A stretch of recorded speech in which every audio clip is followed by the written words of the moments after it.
You are watching Magic Box Entertainment.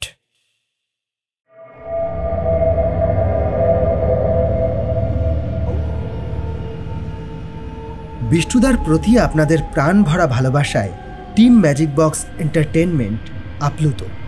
R magic box মানেই আপনার পছন্দের গল্প। তাই আবার চলে এসেছি বিষ্টুদা সিরিজের নতুন একটি গল্প নিয়ে। সেই নস্টালজিক ভৌতিক আড্ডার আমেজ আপনাদের কাছে পৌঁছে দিতে আমাদের এবারের নিবেদন বিষ্টুদার ভূতের গল্প সিরিজের 25তম গল্প কর্ণপিশাচিনী। আশা করি একই রকমভাবে আপনাদের ভালোবাসা এবারেও আমরা পাব। তবে এই আসরে নিয়মিত যোগ দেওয়ার জন্য আপনাকে করতে হবে ছোট্ট একটা কাজ। নিচে যে সাবস্ক্রাইব বাটনটি দেখছেন ওটায় ক্লিক করুন, আর পাশে যে ঘন্টাটি রয়েছে ওটা বাজিয়ে রাখুন, যাতে সময় মতো ওটা বেজে উঠে আপনাকে জানিয়ে দেয় গল্পের আসর বসার দিনক্ষণ। চলুন শুনে নেওয়া যাক সৌমেন মজুমদারের লেখা বিষ্টুদার ভূতের গল্প সিরিজের 25তম গল্প কর্ণপিশাচিনী।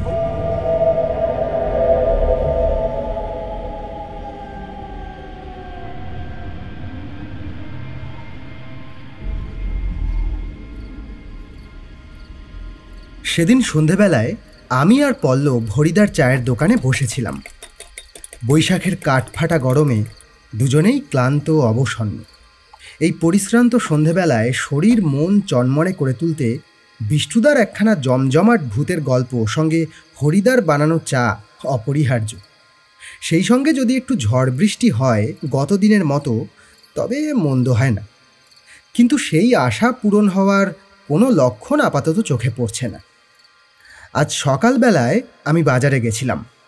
বাজারে ঢোকার মুখে একটা প্রকাণ্ড বটগাছ রয়েছে। ব্যাগ হাতে ভিতরে ঢোকার সময় ডান দিকে বটগাছের গোড়ার চাতালে চোখে পড়ল একজন সাধু গোছের বসে রয়েছে। রুগ্ন চেহারা, মাথায় জটা, ডান হাতে একটা ত্রিশূল।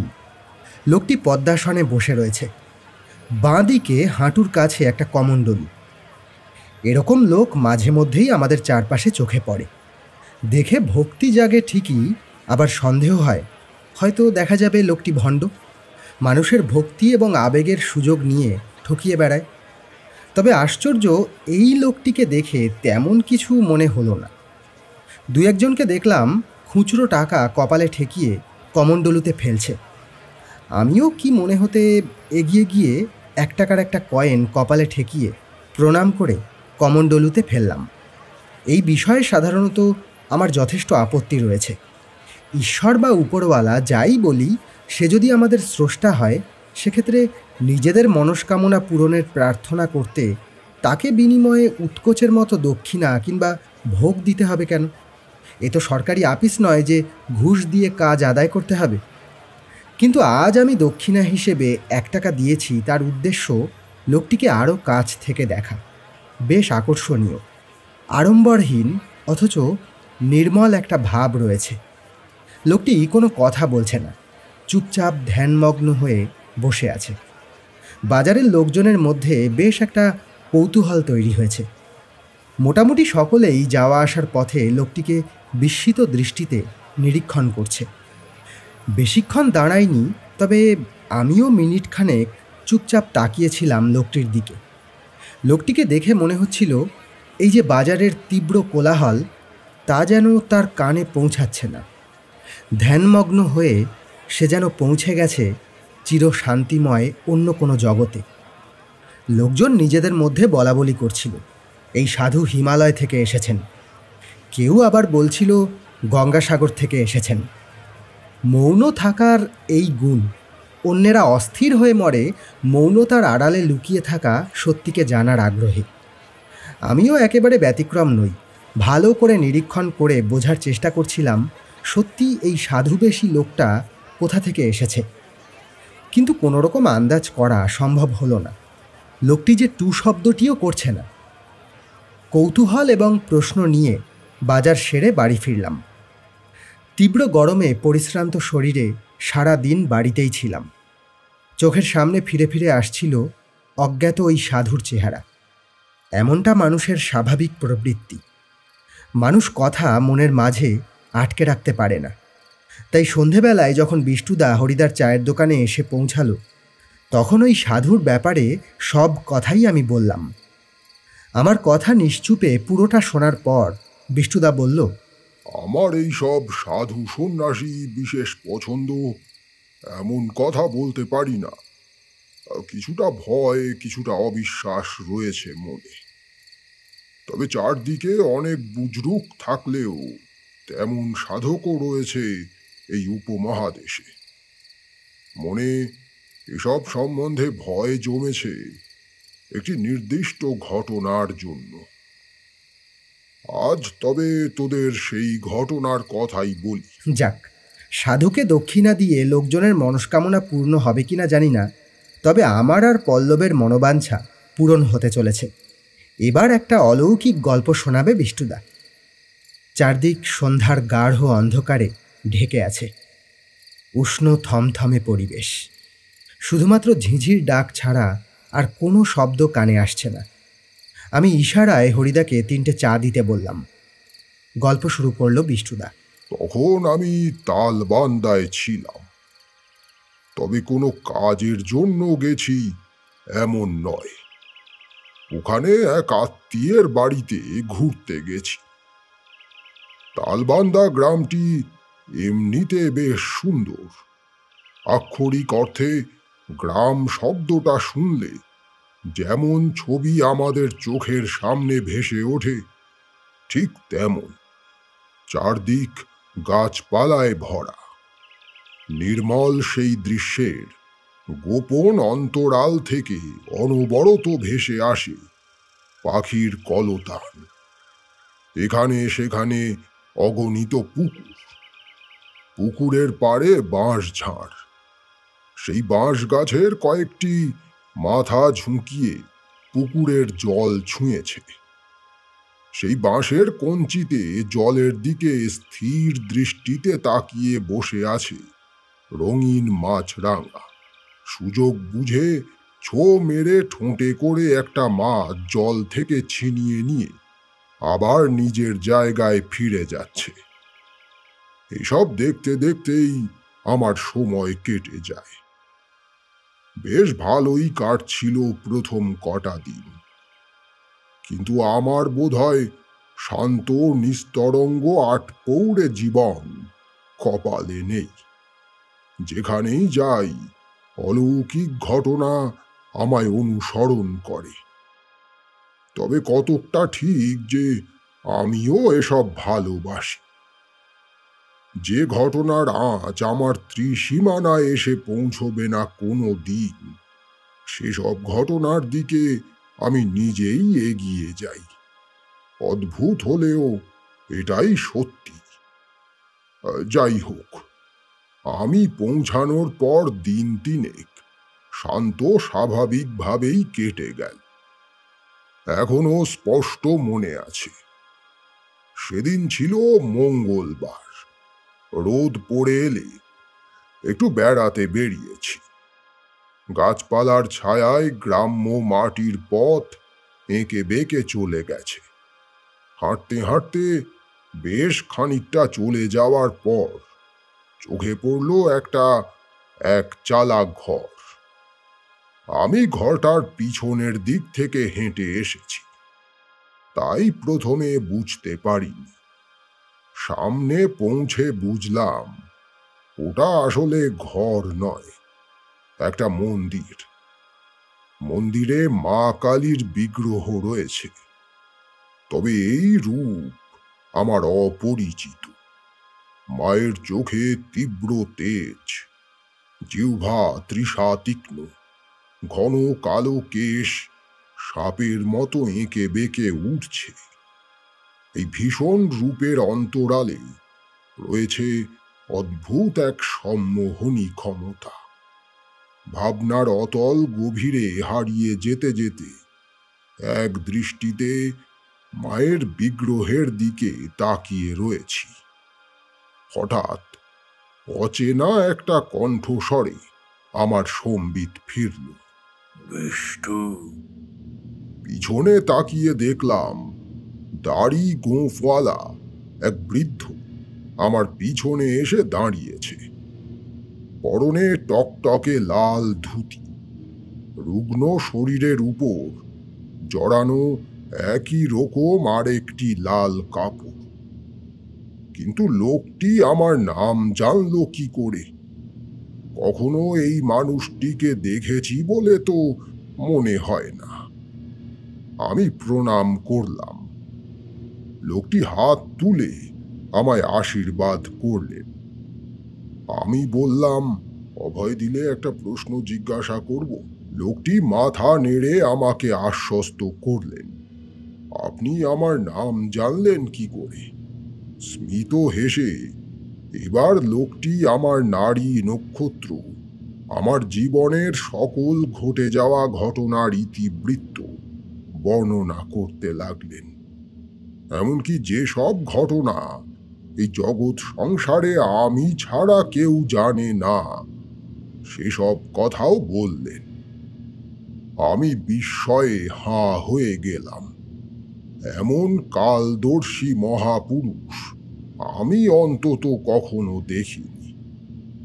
তারপর বললেন, তোমার উপর প্রেত লোকের অদ্ভুত এক টান আছে, সেই জন্যই বারে বারে তুমি অতৃপ্ত আত্মাদের সান্নিধ্য লাভ করো।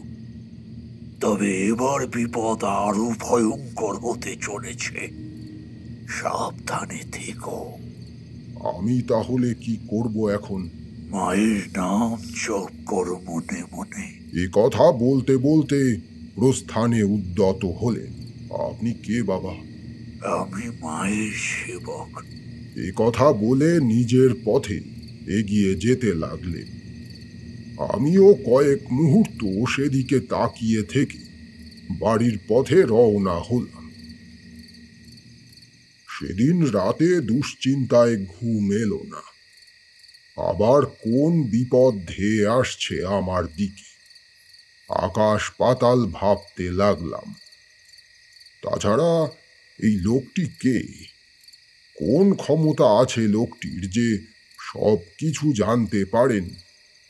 এসব ভাবতে ভাবতে ভোর রাতে চোখ বুজে এলো। সকালে উঠে প্রাতরাশ করার সময় সেই বাড়িতে আমার এক কাকা ছিলেন। তাকে লোকটির বিষয়ে জিজ্ঞাসা করায় বললেন, লোকটি নাকি পিশাচ সিদ্ধ। মাস খানেক হয়েছে এখানে এসেছেন, ঝাড়ফুঁক টুকটাক এইসব করেন। আবার অনেকে বলে বামাচারের মাধ্যমে কর্ণপিশাচিনীকে আয়ত্ত করেছেন। কর্ণপিশাচিনী হল দেবীর নিম্ন স্বরূপ। একবার তার সিদ্ধি লাভ করলে অনেক অলৌকিক ঘটনা ঘটানো সম্ভব। এসব কথা শুনে লোকটির সম্পর্কে আমার কৌতূহল আরো বেড়ে গেল। সারাটা দিন একরকম ভাবে কাটার পর আজ একটু আগে ভাগেই গতকালের পথে রওনা হলাম। পৌঁছালাম সেই মন্দিরের কাছে। দেখি সেই রহস্যময় লোকটি মন্দিরের সামনে উঠোনে সদ্য গজিয়ে ওঠা ঘাস পরিষ্কার করছে। আমাকে দেখে বললেন, এসো, আমি জানতাম তুমি আজ আসবে। কোন কৌতূহল তোমাকে আবার এখানে টেনে এনেছে সে কথাও আমি জানি। আমার সে পথে যাওয়ার কোনো আগ্রহ নেই বাবা, তবে সে পথকে জানার আগ্রহ রয়েছে। বেশ, তোমায় বিশ্বাস করা যায়। এখানে বসো। বলে একটি ছোট মাদুর পেতে দিলেন। এরপর লোকটি যা বলল তা যেমন বিস্ময়কর, তেমন ভয়ঙ্কর, তেমনি ঘৃণ্য। আগেই বলেছি, কর্ণপিশাচিনী হল দেবীর নিম্ন স্বরূপ। অসীম ক্ষমতার অধিকারী, কিন্তু তা সুন্দর মায়াময় দেবী সুলভ নয়। বরং বলা চলে প্রেত লোকের কোনো অশরীরীর মতো। একবার তাকে সাধনার মাধ্যমে অর্জন করলে এ জগতে অজ্ঞাত কিছু থাকে না। সব কথা কানে কানে বলে যায় সেই পিশাচিনী রূপী দেবী। তবে সেই সাধনা বড় কঠিন।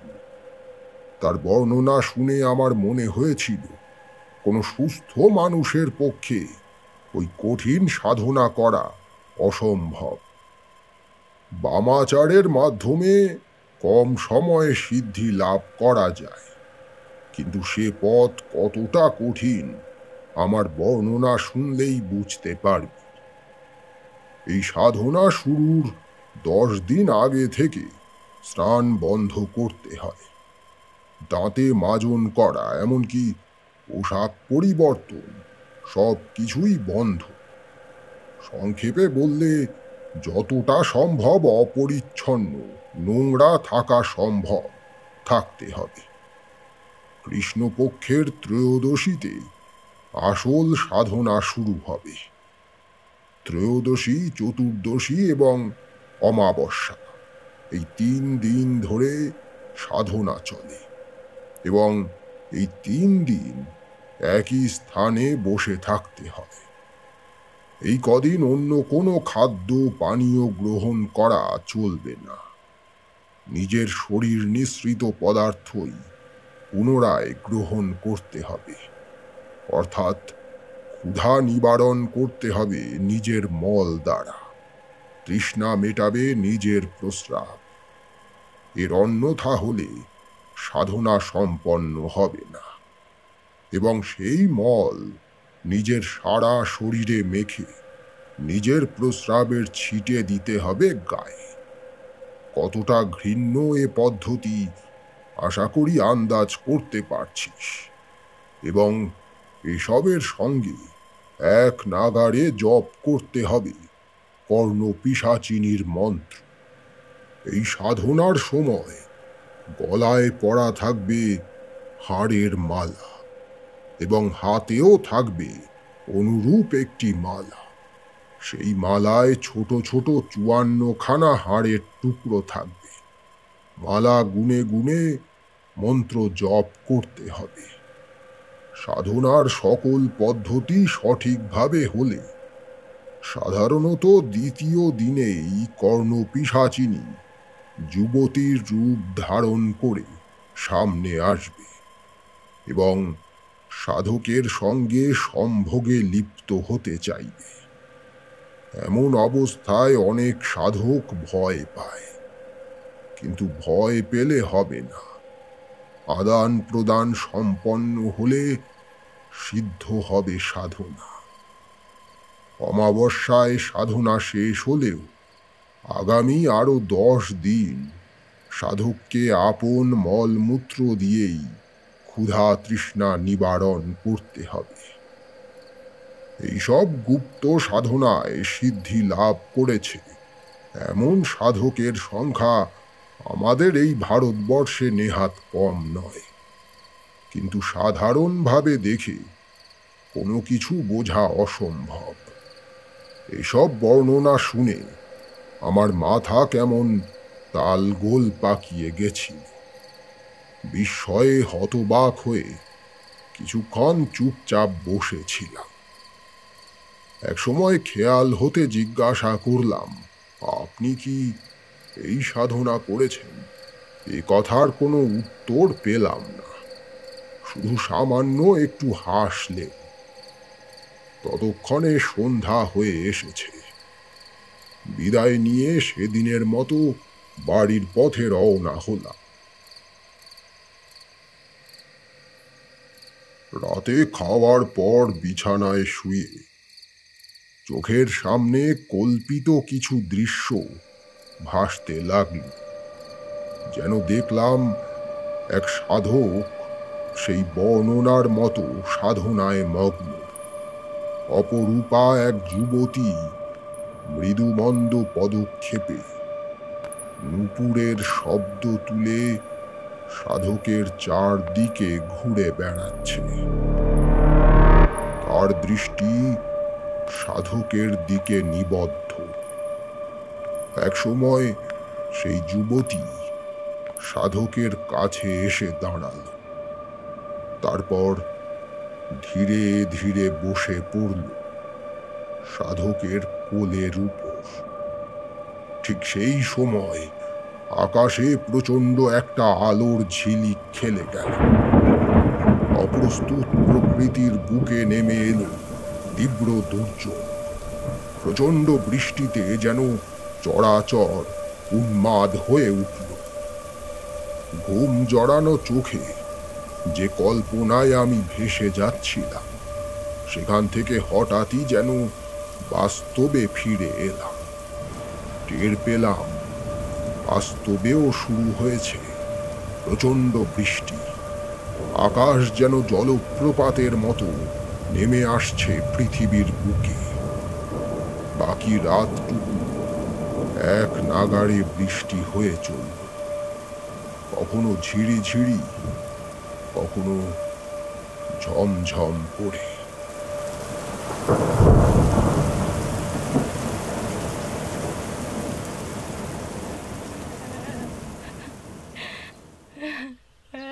সকালে ঘুম ভাঙল অজ্ঞাত পরিচয় মহিলার কান্নার শব্দে। বৃষ্টি এখন পুরোপুরি থেমে গেছে, প্রকৃতি আবার শান্ত হয়েছে। কিন্তু এই কান্নাকাটি কিসের? মুখ চোখ ধুয়ে প্রাতঃকর্ম সেরে বাইরে যখন আসলাম, তখন সব শান্ত হয়েছে। সেই কাকার কাছে জিজ্ঞাসা করে জানতে পারলাম, এই বাড়িতে যে ভদ্র মহিলা কাজ করেন, তার একমাত্র মেয়ে গত রাতে অজ্ঞাত কারণে মারা গেছে। কাঁচা বাড়িতে দরজায় আগুন দিয়ে স্বামী স্ত্রী এবং একমাত্র কন্যা রাতে ঘুমিয়েছিল। ভোর রাতে ভদ্র মহিলার ঘুম ভাঙে। চোখ মেলতেই খেয়াল হয় পাশে শুয়ে থাকা মেয়ে সেখানে নেই। স্বামীকে ডেকে তোলে এবং খোঁজাখুঁজি শুরু করে। প্রথমটায় দুশ্চিন্তা হলেও এমন নির্মম কিছু হতে পারে কল্পনাও করেনি তারা। ভোরের আলো ফুটতে খুঁজতে খুঁজতে কাছেই একটা পুকুরের পাড়ে সন্তানের প্রাণহীন শরীরটা উদ্ধার করে অসহায় বাবা মা। সেই মহিলাই এসেছিল এই বাড়িতে। বাড়ির সকলের সঙ্গে আমিও গেলাম। এই ঘটনায় গোটা গ্রাম বেদনায় কাতর হয়ে পড়েছে। থমথমে পরিবেশ। উঠোনে একটা মাদুরের উপরে সাদা ধুতি দিয়ে ঢেকে রাখা নিষ্পাপ শিশুর প্রাণহীন দেহটা। মাথাটাও খোলা নেই। আমারও মন ভারী হয়ে এলো। আমি ফিরে আসার জন্য উদ্যত হয়েছি। ঠিক সেই সময় একরাশ দমকা হাওয়া এসে বাচ্চাটার মুখের উপর দিয়ে কাপড়টাকে সরিয়ে ফেলল। নিষ্ঠুর বিভৎসতা দেখে আমি চমকে উঠলাম। কি সরল মুখখানা, অথচ তার সেই মুখের উপরে যেন কেউ ধারালো নখ দিয়ে আক্রোশে আঁচড় দিয়েছে। তীব্র রাগে ক্ষতবিক্ষত করে ফেলেছে মুখটাকে। সেখানে দাঁড়িয়ে ওই দৃশ্য দেখার মতো মনের জোর আমার ছিল না। ফিরে এলাম। শোক যতই গভীর হোক, সময়ের আঘাতে সবই ম্লান হয়ে আসে। কিন্তু একই ক্ষতে যদি বারবার আঘাত আসতে থাকে, সেক্ষেত্রে সেরে ওঠার কোনো সম্ভাবনাই থাকে না। অসুস্থতা দিনে দিনে বাড়তে থাকে। এক্ষেত্রেও একই ঘটনা ঘটতে আরম্ভ করল। দুদিন পরে আবার সেই একই রকম ঘটনা ঘটল। আবার একটি শিশুর মৃতদেহ ক্ষতবিক্ষত অবস্থায় উদ্ধার হল। প্রথম মৃত্যুর পর পুলিশ এসেছিল, কিন্তু খুব যে বিষয়টা নিয়ে তারা চেষ্টা করেছে তেমন কোনো লক্ষণ অন্তত আমার চোখে পড়েনি। কিন্তু তৃতীয় মৃত্যু হওয়ার পর পুলিশও নড়ে চড়ে বসল। কাকতালীয়ভাবে ঘটনাগুলো ঘটছে রাতের বেলায়, যে সময় অভিভাবকেরা গভীর ঘুমে আচ্ছন্ন থাকে। ঠিক তখন ঘরের ছোট্ট শিশু সবার অজান্তে অজ্ঞাত কারণে ঘর ছেড়ে বেরিয়ে পড়ে। যাদের বাড়িতে শিশু রয়েছে এরপর থেকে তাদের ঘুম বন্ধ হয়ে গেল। সবাই ভীত সন্ত্রস্ত হয়ে রয়েছে, এই বুঝি তাদের সন্তানও চিরতরে হারিয়ে যাবে। গ্রামের লোকজন মিলে ঠিক করলো রাতে পাহারা দেওয়া হবে। খুব বড় গ্রাম নয়, মোট 5টা দল তৈরি হলো। প্রত্যেক দলে 3 জন করে সদস্য। এইসব দল সারা রাত গ্রাম জুড়ে টহল দেবে। আমিও যোগ দিলাম সেই দলে। অন্তত যে কদিন এখানে রয়েছি অসহায় গ্রামবাসীদের কিছুটা সাহায্য করতে পারলেও আমার ভালো লাগবে। প্রথম রাতে আমাদের যে দল, তারা অন্তত এমন কিছু দেখল না যা সন্দেহজনক। গ্রামগঞ্জের রাস্তাঘাট, সঙ্গে 5 ব্যাটারির টর্চ নিয়ে আমরা 3 জন ঘুরে বেড়াচ্ছি। ঝিঝির ডাক এবং মাঝে মধ্যে শিয়ালের হুক্কা হুয়া ছাড়া আর কোনো শব্দ কানে আসছে না।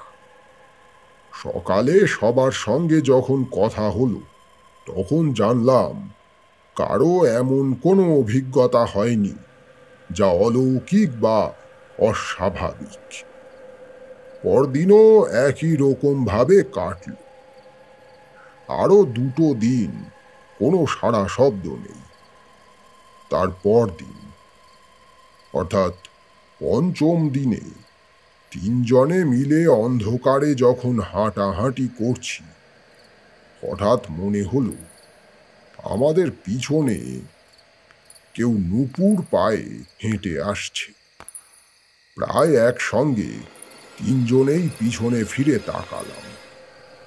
2টো টর্চের আলো সোজা গিয়ে পড়ল সেই দিকে।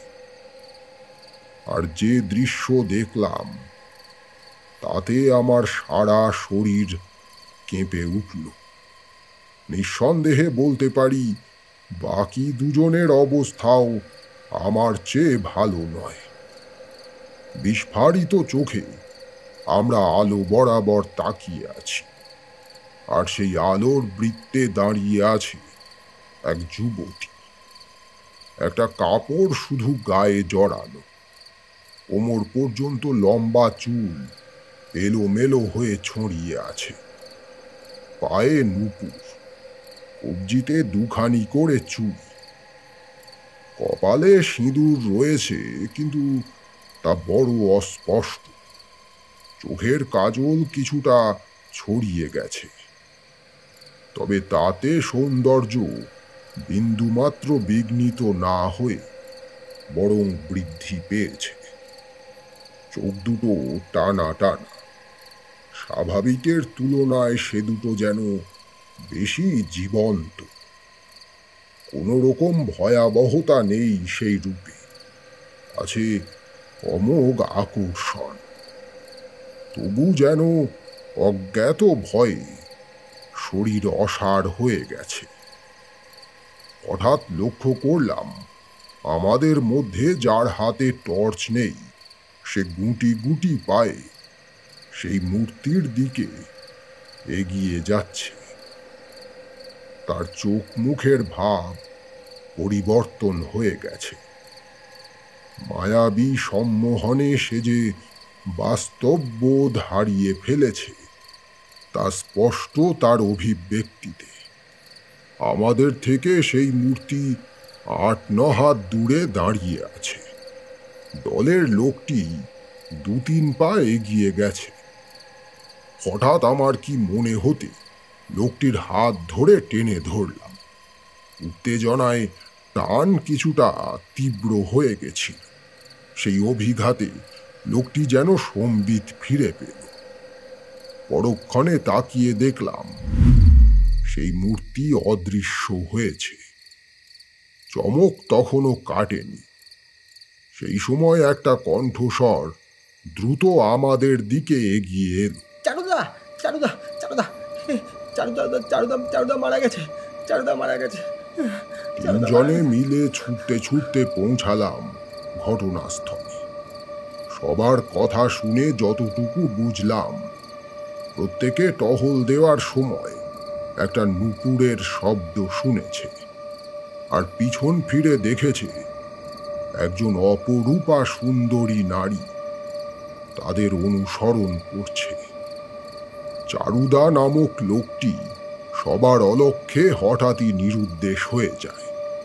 প্রথমে ডাকাডাকি, তারপর খোঁজাখুঁজি করে শেষটায় চারুদার মৃতদেহ উদ্ধার হয় একটা আম গাছের গোড়া থেকে। একইভাবে কে যেন মুখটাকে তীক্ষ্ণ নখ দিয়ে ক্ষতবিক্ষত করেছে। সঙ্গে সঙ্গে স্থানীয় থানায় খবর দেওয়া হয়। এই ডামাডোলের মধ্যে দিয়ে সারা রাত কেটে যায়, কিন্তু রহস্যের কোনো সমাধান হয় না। পরদিন সকালে নতুন এক সমস্যা উদয় হলো। আমরা দলে মোট 15 জন ছিলাম, 3 জন করে 5টা দল, কিন্তু এর মধ্যে 9 জন বেঁকে বসল। গত রাতের ঘটনার পরে তারা আর রাতে বাইরে ঘোরাঘুরি করতে চায় না। যে দৃশ্য সবাই দেখেছে তাতে বাকিরাও যে এখনো বেঁকে বসেনি, এটাই বড় কথা। অনেক আলোচনা করে শেষটায় ঠিক হলো এবার থেকে আর 3 জন করে দল ভাগ হবে না, সবাই একসঙ্গে পাহারা দেবে। যদিও তাতে পুরো গ্রাম পাহারা দেওয়া সম্ভব নয়, তবু একেবারে পাহারাহীন থাকার চেয়ে তো অনেকটাই ভালো। এসব আলোচনা সকালের দিকেই হয়েছে। আমি বাড়িতে ফিরে আনমনা হয়ে দুপুর পর্যন্ত কাটালাম। তীব্র মানসিক অস্বস্তি অনুভব করছি। 3টি নিষ্পাপ শিশুর প্রাণ গেল, তারপর ওই লোকটার ওরকম ভয়ানক মৃত্যু। অথচ আমাদের যেন কিছুই করার নেই। গোটা একটা গ্রাম অসহায় দর্শক হয়ে দেখছে শুধু। হঠাৎ করেই দুপুরের দিকে সেই অজ্ঞাত লোকটির কথা মনে পড়ল। লোকটি আমাকে বলেছিল ভয়ানক বিপদ আসছে। তবে কি এই সে বিপদ? কিন্তু এই বিপদ থেকে উদ্ধার পাওয়ার কোনো রাস্তা তো আমার জানা নেই। এখন কি করব আমি? স্বার্থপরের মতো এই গ্রাম ছেড়ে পালিয়ে যেতে পারি, কিন্তু সে কাজ করলে নিজের কাছেই নিজে চিরজীবন অপরাধী হয়ে থাকব। অনেক রকম ভাবনা মাথায় পাক খেতে লাগলো। একসময় স্থির করলাম আজ বিকেলে একবার সেই মন্দিরে যাব, দেখা করব সেই অজ্ঞাত পরিচয় লোকটির সঙ্গে। তখনও দুপুরের রোদ চারপাশে ছড়িয়ে আছে। বেরিয়ে পড়লাম নিজের উদ্দেশ্যে। কিছুক্ষণের মধ্যেই সেখানে পৌঁছে দেখলাম শূন্য মন্দির পড়ে রয়েছে, লোকটি সেখানে নেই। আশেপাশে খুঁজব, সে উপায় নেই। এখানে কিছুই আমি চিনি না। মন্দিরের সামনে মাটিতেই বসে পড়লাম, তাকিয়ে রইলাম সেই বিগ্রহের দিকে। আমার হৃদয়ে অনুরণ হতে লাগল প্রাণপণ প্রার্থনা, মাগো, এই বিপদ থেকে উদ্ধার করো। নিরীহ গ্রামবাসীদের বাঁচাও। ওরা তো কেউ অপরাধ করেনি, তবে কেন এমন নিষ্ঠুর সাজা পাচ্ছে? তুমি ছাড়া আর কেউ নেই, একমাত্র তুমি আমাদের বাঁচাতে পারো। ক্রমাগত মনে এমন প্রার্থনা পাক খেতে লাগল। সন্ধ্যা তখন প্রায় হয়ে এসেছে, আলো ক্ষীণ হয়ে গেছে। ফিরে যাওয়ার জন্য মনে মনে প্রস্তুত হচ্ছি। এমন সময় মৃদু একটা পদশব্দে তাকিয়ে দেখলাম সেই লোকটি এদিকেই আসছে। মনে আশার আলো জ্বলে উঠল। হাত জোর করে কাতর দৃষ্টিতে তাকালাম তার দিকে। যেটুকু পরিচয় পেয়েছি তাতে এটুকু জানি, এই মহাপুরুষ আমার মনের সব কথা জানে। আমার কাছে এসে বললেন, উতলা হইও না, আমি যা বলছি শোনো। সব ভালোর পিছনে মন্দ লুকিয়ে থাকে, আবার মন্দের উল্টো পিঠে লুকিয়ে থাকে মঙ্গল।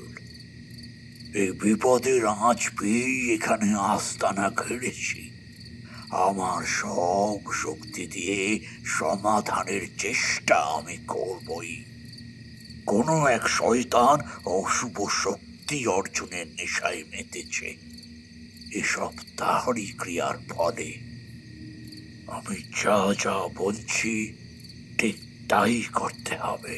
এরপর তিনি আমায় একটি কাগজের টুকরোতে সামান্য কিছু জিনিসের ফর্দ করে দিলেন। আগামীকাল রাত 1টায় আমরা যজ্ঞ শুরু করব। সেই অশুভ শক্তি আমাদের প্রতিহত করার আপ্রাণ চেষ্টা করবে। কোনো বাধা, কোনো বিপত্তি যেন আমাদের সংকল্প থেকে বিচ্যুত না করে। আমাকে বললেন রাত 12টার মধ্যে এই মন্দিরের সামনে উপস্থিত হতে। সত্যি কথা বলতে আমি মনে মনে অনেকখানি আশ্বস্ত হলাম, তবে সংশয় ছিল, সঙ্গে ছিল ভয়। সমস্ত কাজ সম্পন্ন হওয়ার আগে যেন আর কোনো প্রাণ অকারণে না হারিয়ে যায়। মায়ের নাম স্মরণ করতে করতে বাড়ির পথে রওনা হলাম। সেদিন রাতেও সবাই মিলে দল বেঁধে পাহারা দেওয়া হলো। গত রাতের ঘটনার পরে সবাই সজাগ হয়েছে, সবাই সবার দিকে লক্ষ্য রাখছে। ভয়ে ভয়ে সেই রাত কাটল। সৌভাগ্য আমাদের যে আর কোনো দুর্ঘটনা ঘটল না। ভোর 5:30টায় বাড়িতে ঢুকে সকাল 10টা পর্যন্ত ঘুমিয়ে নিলাম। তারপর বেরোলাম ফর্দ মিলিয়ে উপাচার জোগাড় করতে। মাত্র 2-3টে জিনিস দোকান থেকে কিনতে হলো, বাকিগুলো গ্রাম ঘুরে জোগাড় করতে হলো। আমার এই পরিকল্পনা এবং কাজ সম্বন্ধে কাউকে কিছু জানালাম না। দুপুরে বাড়িতে ফিরে অন্য দিনের মতো স্নান খাওয়া দাওয়া সারলাম। একটা বিষয় এখানে বলে রাখা দরকার। সেই মন্দিরটির অবস্থান এমন জায়গায় যেখানে লোকজনের বাড়ি ঘর নেই। আশেপাশে বেশ কিছুটা জায়গা জঙ্গলে ঘেরা, ফলে পাহারা দেওয়ার সময় আমরা কখনোই ওদিকে যাই না। আজ যে আমি সবার সঙ্গে পাহারা দেব না সে কথাও জানাইনি। বিকেল পর্যন্ত উসখুস করতে করতেই কাটল। বিপদ থেকে এই গ্রাম রক্ষা পাবে এ কথা ভেবে মন কিছুটা প্রফুল্লই ছিল। অন্যদিন পাহারা দেওয়ার জন্য রাত 10টায় বাড়ি থেকে বের হই। আজও সেই কথা বলেই বের হব। কিন্তু ভাবনা যতটা সহজ, কার্যক্ষেত্রে নামলে দেখা যায় ভাবনাকে বাস্তবে রূপান্তরিত করা বড্ড কঠিন। ঘড়ির কাঁটা যখন 10টা ছুঁই ছুঁই, তখন হঠাৎই কোথাও কিছু নেই, ঝমঝম করে বৃষ্টি নেমে পড়ল। মুহুর্মুহু বাজ পড়তে লাগলো, বুক কাঁপতে। আমি অপেক্ষা করতে লাগলাম। বৃষ্টিটা একটু ধরে এলে বাড়ি থেকে বের হব, কিন্তু বৃষ্টি থামার কোনো লক্ষণ নেই। বারবার ঘড়ি দেখতে দেখতে 11টা বেজে গেল। এখনো একইভাবে বৃষ্টি হয়ে চলেছে। এই থামবে করতে করতে 11:30। আর অপেক্ষা করা ঠিক নয়। যেন তেন প্রকারে 12টার মধ্যে আমাকে ওখানে পৌঁছাতেই হবে। যতই প্রলয় আসুক, আমি থামব না। আর অপেক্ষা না করে ছাতা মাথায় দিয়ে বেরিয়ে পড়লাম। রাস্তায় নামার পর বৃষ্টির সঙ্গে সঙ্গে বেশ জোরে হাওয়া বইতে শুরু করল। হাওয়ার দাপটে ছাতা মাথায় ধরে রাখা দায়। কিছুটা এগোনোর পর হঠাৎ দেখলাম প্রচণ্ড শব্দ করে একটা বাজ নারকেল গাছের মাথায় পড়ল। চোখের সামনে জ্বলে উঠল গাছটা। এত কিছুর পরেও মনে হচ্ছিল কেউ যেন আমাকে পাহারা দিচ্ছে, আমাকে দুর্যোগের হাত থেকে বিরামহীনভাবে রক্ষা করছে। সেই অদৃশ্য রক্ষকের ভরসায় সব দুর্যোগ পার করে একসময় পৌঁছালাম মন্দিরের উঠোনে। কি অদ্ভুত! সেখানে পৌঁছে দেখলাম বৃষ্টি থেমে গেছে, হাওয়া বইছে না, মন্দিরের সামনের মাটি শুকনো। এই যে এতক্ষণ ধরে প্রবল বৃষ্টি হচ্ছিল, তার ছিটে ফোঁটাও যেন এই জায়গাকে স্পর্শ করতে পারেনি। হাতের ঘড়িটা খুলে পকেটে রেখেছিলাম, সেটা পকেট থেকে বের করে দেখলাম 12টা বাজতে এখনো 5 মিনিট বাকি। মন্দিরের সামনে সেই লোকটি দাঁড়িয়ে আছে। আমি সেখানে পৌঁছে পায়ে হাত দিয়ে প্রণাম করতে গেলাম। আমাকে থামিয়ে বললেন, যেখানে স্বয়ং দেবী উপস্থিত, সেখানে প্রণামের যোগ্য একমাত্র তিনি। আমি তো নিমিত্ত মাত্র। আমার হাতে থাকা জিনিসপত্র নামিয়ে রাখলাম। এরপর 7টা মশাল জ্বালিয়ে মন্দির সহ সামনের কিছুটা জায়গা ঘিরে পরপর পুঁতে দেওয়া হলো। মন্দিরের সামনে ঠিক মাঝখানে সাজানো হলো হোমকুণ্ড। পাশে কলা পাতায় সাজিয়ে রাখা হলো আমার নিয়ে আসা সমস্ত উপকরণ। সঙ্গে দেখলাম আরও একটি জিনিস রাখা হয়েছে, মাটি দিয়ে তৈরি একটি পুতুল। আর রয়েছে মায়ের হাতের খাড়া। হোমকুণ্ডের চারপাশে সিঁদুর দিয়ে একটা গণ্ডি কেটে আমায় বললেন, এই গণ্ডির মাঝে থাকবে তুমি। যা কিছু হোক, যতই ভয় পাও, এই গণ্ডির বাইরে বেরোবে না। আমি মাথা নেড়ে সম্মতি জানালাম। তারপর কুণ্ড সাজিয়ে তাতে অগ্নি সংযোগ করলেন তিনি। শুরু হলো অস্পষ্ট মন্ত্রোচ্চার। আমি মনে মনে মাকে স্মরণ করে চলেছি। প্রায় 1 ঘন্টা স্থির হয়ে বসে রইলাম। কিছুই ঘটল না। তারপর হঠাৎ কানে ভেসে এলো নূপুরের শব্দ। এ শব্দ আমি আগেও শুনেছি। চারদিকে তাকিয়ে কার পায়ের তালে সেই নূপুর বেজে চলেছে খুঁজে পেলাম না। মশালের আলোক ছটার বাইরে কৃষ্ণ কালো অন্ধকার। অনবরত ঝিঁঝির ডাক কানে ভেসে আসছে। সঙ্গে আমার সামনে বসা অজ্ঞাত অলৌকিক ক্ষমতাধর মানুষটির কণ্ঠে অস্পষ্ট মন্ত্রোচ্চারণ।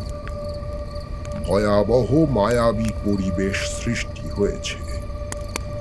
আমি সন্ত্রস্ত মনে চুপচাপ বসে চারদিকে লক্ষ্য রাখছি। আবার একটা শব্দ এলো কানে। মনে হলো মৃত্যু যন্ত্রণায় কেউ কাতর ভাবে গোঙাচ্ছে। এবার সেই নুপুরের শব্দ মনে হলো খুব কাছে। স্পষ্ট দেখতে পেলাম সেদিন রাতে দেখা সেই নারী মূর্তি উপস্থিত হয়েছে। তবে সেদিন যে শান্ত ভাব ছিল তা এখন নেই। তার বদলে তার চোখে মুখে হিংস্র ভাব, প্রতিশোধ স্পৃহায় পরিপূর্ণ। সে তীব্র আক্রোশে হুঙ্কার করতে লাগল, কিন্তু কিছুতেই গণ্ডি পেরিয়ে ভিতরে পৌঁছাতে পারল না। হিংস্র গর্জনে অনুভব করতে পারছিলাম তার আক্রোশ ক্রমাগত বেড়ে চলেছে। এতক্ষণ সে মাটিতে হেঁটে বেড়াচ্ছে, এখন দেখলাম সে বাতাসে ভাসছে। ক্ষুধার্ত জানোয়ার যেমন নাগালের বাইরে থাকা খাবারের দিকে থাবা ছুঁড়ে ছিনিয়ে নিতে চায়, সেই মূর্তির আচরণ এমন মনে হলো। তার তীক্ষ্ণ নখের ফলা আমাদের একদম কাছেই বাতাসে আঁচড় কাটছে। কিন্তু সেই গণ্ডির এমনই ক্ষমতা যে তা পেরিয়ে আমাদের নাগাল পাচ্ছে না। এদিকে আমি ভয়ে কাঁটা হয়ে রয়েছি। এই বুঝি গণ্ডি পেরিয়ে সে আমাদের ছুঁয়ে ফেলবে। ওই তীক্ষ্ণ নখ গেঁথে দেবে আমাদের শরীরে। এবার ওই খাঁড়া তুলে নাও, এই মাটির মূর্তিকে বলি দাও। কথার সঙ্গে সঙ্গে গর্জন আরো বৃদ্ধি পেল। অন্ধকারে ঢাকা গাছপালার মাঝে শুরু হলো প্রচণ্ড কোলাহল। চারপাশে যেন প্রলয় শুরু হয়েছে। অদৃশ্য অশুভ শক্তি চাইছে সব কিছু লণ্ডভণ্ড করে ফেলতে। শুনতে পেলাম, খাড়া হাতে তোলো। ওই অশুভ শক্তি বিনাশকাল উপস্থিত বুঝে আরো শক্তিশালী হয়ে উঠছে। আর বেশিক্ষণ গণ্ডি আমাদের রক্ষা করতে পারবে না। এই কথায় আমার হুঁশ ফিরল। আগুনের লালচে আলোয় চকচক করতে থাকা মায়ের হাতের খাঁড়া তুলে নিলাম হাতে। তারপর আর এক মুহূর্ত অপেক্ষা না করে এক কোপে দুভাগ করে ফেললাম মাটির মূর্তি।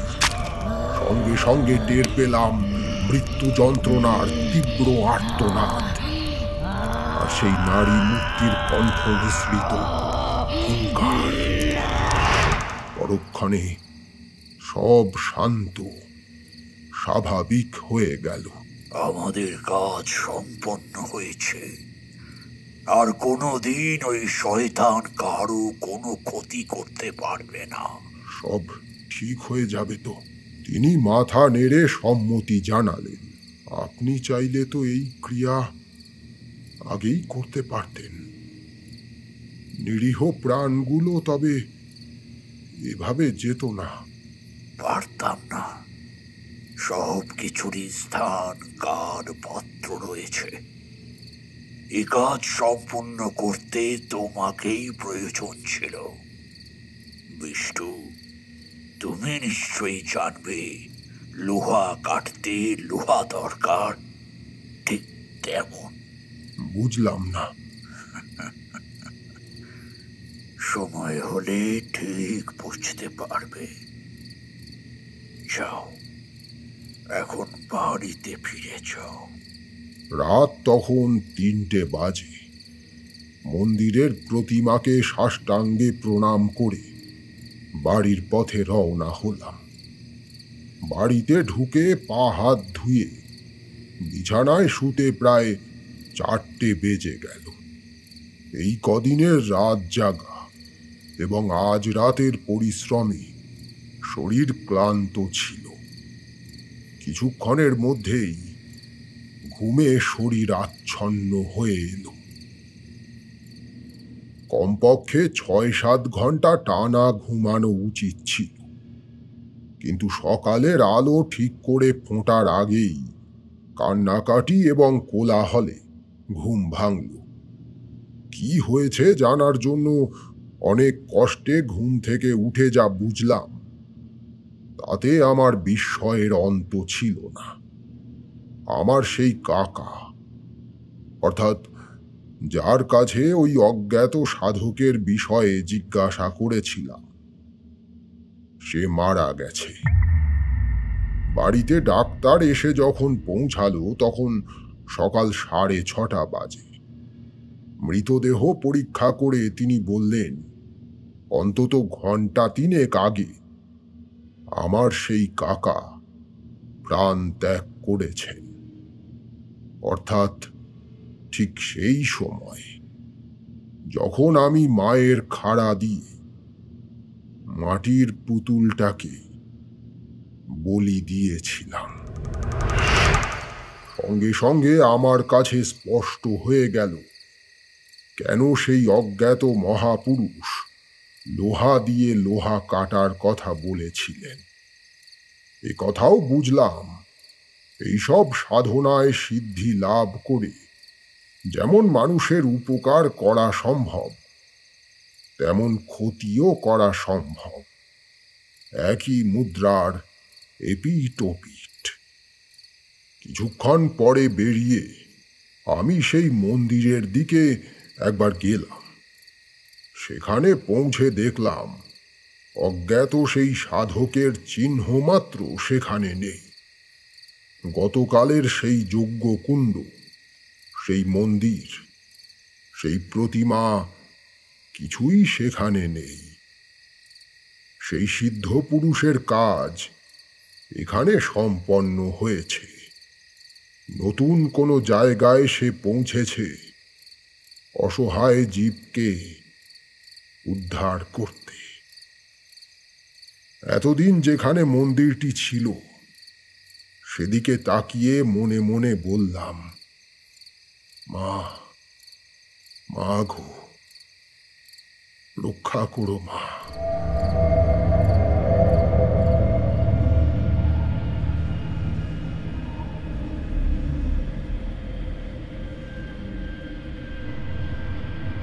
শুনছিলেন সৌমেন মজুমদারের লেখা বিষ্ণুদার ভূতের গল্প সিরিজের 25তম গল্প কর্ণপিশাচিনী।